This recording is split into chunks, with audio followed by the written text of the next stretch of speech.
اولیای خدا را روایت میکنن که حیاتاً کاری گنده کردگی نبوده است. فرزندش میبیاید در مسجد عراق مشک آب مردم میشکنه. مردم شکایت میبیاین که ولی خدا، ای علمای بزرگ، ای فلان تابعین، در نام صدقه بچه شما 2 تا مشک آبی را که از پوست بود قیمت بود هر دش به تیوانه شکاف کرده. میگه خانه آمده مرا گسیل کرد، جا بجا مشک خرید داد، بعد آمد شیش فکر کرد که من چیکار خطا کردم که بچه‌م دیدستم.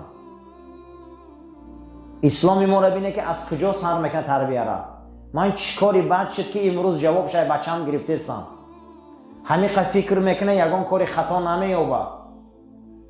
زنش فریاد میکنه، میگه زن بیا اینجا شینیم، این فرزند ایرو شکایت اومد امروز 10 ساله شده مشک مردم شکسته، این 20 ساله شده ممکن دیگه کار کنه.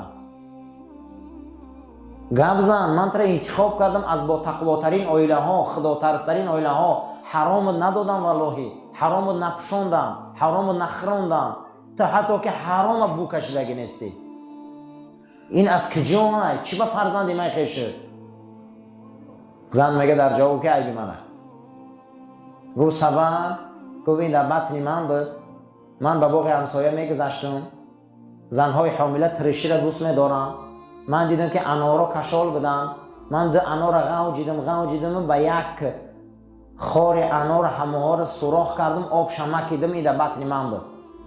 این روز جوابش در جمعیت دیدستم. اسلام ما را بینه که تربیه را کجا سر میکنه؟ در بطن مادر بدن وقت ده کار عملی بد میکنی عزیزم برادرم، پگاه فرزندت میبینی. چیکار کنیم که ما آدمی به تربیت شویم؟ چیکار کنیم که ما آدمی به اخلاق شویم؟ چی به امروز علم اخلاق ضعیفه؟ چی به علم تربیت ضعیفه؟ ریشش برادرها از مادری بده، ریشش از پدری بده. در دنیا کسی را میبینه وای مادری بد نداره، آدمی زوره، دزدا، آدم کشا، آدم خورا، انسان های به معنی، آدمایی که خیلی در زندگی آدمای رذیلن، اینو مادرای بد دارن، اینو پدرای بد دارن.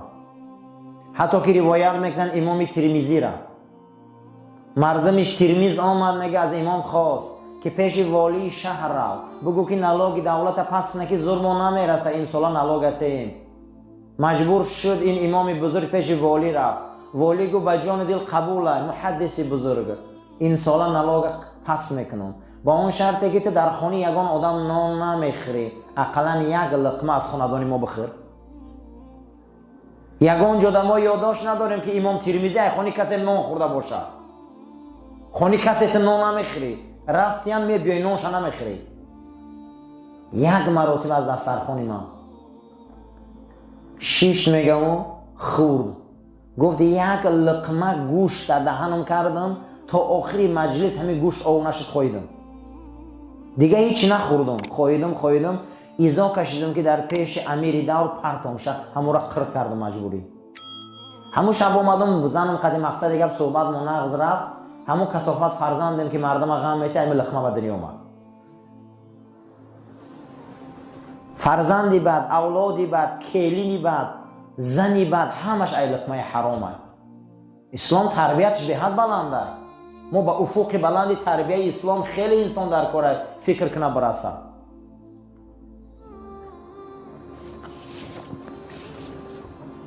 مجموعاً در شریعت ما 12 تا علمه، 6 تا علم او را فوندامنت اسلام میگن، 6 علمی هسته که او را بالای فوندامنت بینای اسلام میگن. یکم علمی که فوندامنت اسلامه این علم عقیده.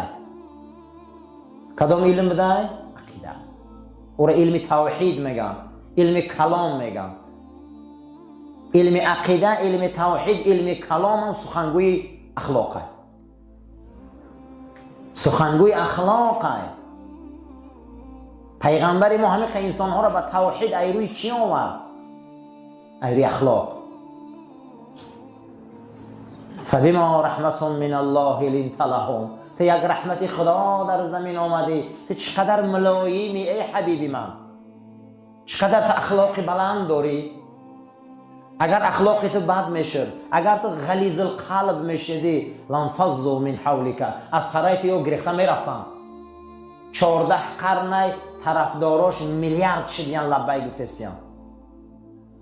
این از اخلاق حمیده، این از اخلاق محمدیه.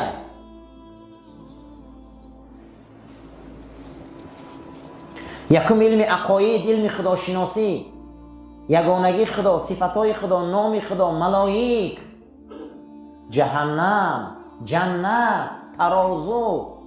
یک مراتب فکر کن خداشناسی را.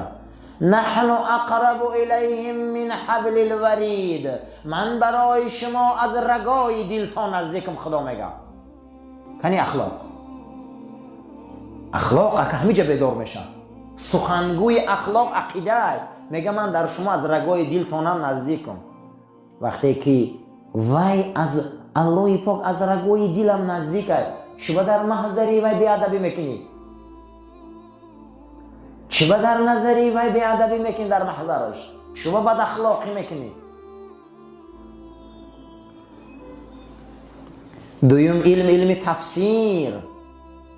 تفسیر از فسر یفسرو، تفسیرا مصدر به معنای اگر شما رفتگی باشه پیش انالیز فورون در دستک یک شیشچه میتن نامی او را میگن پربیرکا، عرب او را میگه قاروره. نامی او را عرب چی میگفتن؟ قاروره. روس او را میگه پربیرکا، ما میگیم که شیشچه تحلیلی. در او خونه میگیرن، در او پیشاب میگیرن، در درون یک خوره دیگه میمونن، او را چنان دور میتین. از او زردابی خونه معلوم میکنن، سفیده خونه معلوم میکنن، سرخیش هم معلوم میکنن، پیشاب نمکش هم معلوم میکنن، صفت نوکی بادش هم معلوم میکنن. میگن تنخل کسالی. همین عربا میگن تفسیر. خداوند مردم میره ملکه میتیه که قرآن در انمون پربیر که میریزن، میشپونن حلوا کرده میتیان تا. برای چی پیغمبر صلی الله علیه و سلم صف دور نگرفتن؟ چرا صف رنگ کمان نگرفتن؟ صف راست گرفتن. همین هم یک تربیت های. چرا صف راست گرفته شد؟ نظر خدا گفت در کاری راست های. خداوند کاری راست را دوست می‌داره. حتی که جناب پیغمبر صلی الله علیه و سلم یک از تربیت دینشان همین است که خداوند راست است، راستی را دوست می‌داره، حتی تنعل و ترجل. حتی که آستیناتان هم پوشیده از طرف راست پوشه، پاچه هاتان هم پوشیده، پتینکه هاتان از طرف راست پوشه. این سنت بده، این تربیت است. اسلام یگان کس اخلاق نمیتیه، اسلام فقط تربیت میتیه. اخلاق باید آدم خودش را بتیه. تو خود در خودت اخلاق زنده نکنی، تربیت اسلام 1400 سال شد رفته است. اگر تو تربیت گوش نکنی، اخلاق نداشته باشی، در بدنت خلق نکنی، پیدا نکنی، ظلم بس کنی را، اسلام 100 سال درباره ظلم گوزن در تو فایده نداره. تو خودت خسته ایجاد بلند شده زنا را ترک نکنی، اسلام 100 سال برای زنا دنگو یگان فایده نداره. اخلاق معنیش همینه که شما باید یک چیزایی را در بدنمون خلق کنیم که خودمون با تربیه اسلام از همون اعمال رذیله دور گریزیم. اسلام تعریف میکنه دروغگو را. اسلام یگان مراتب زنا را تعریف کرده. اسلام حرام خوری را تعریف کرده. در کجای دنیا دیده که اسلام حرام را تعریف کرده؟ اسلام مبارزش زیدی چی خسته؟ همش بد اخلاقی. در یگان جا بینید که اسلام زیدی عقل برآمد کردگیه. اسلام زیدی علم برآمد کردگیه. اسلام زیدی بایگری برآمد کردگیه. در یگان جای دنیا یک کلمه ما نمیابیم که گویا که اسلام زیدی علمه. در یگان جا ما نمیابیم که اسلام زیدی عقله. در یگان جا ما نمیابیم که اسلام زیدی تربیته.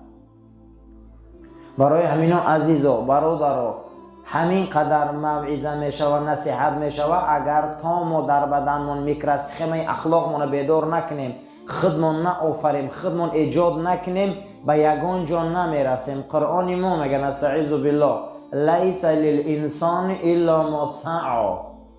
انسان به یگان درجه کمالات نمیرسه تا خودش تلاش نکنه.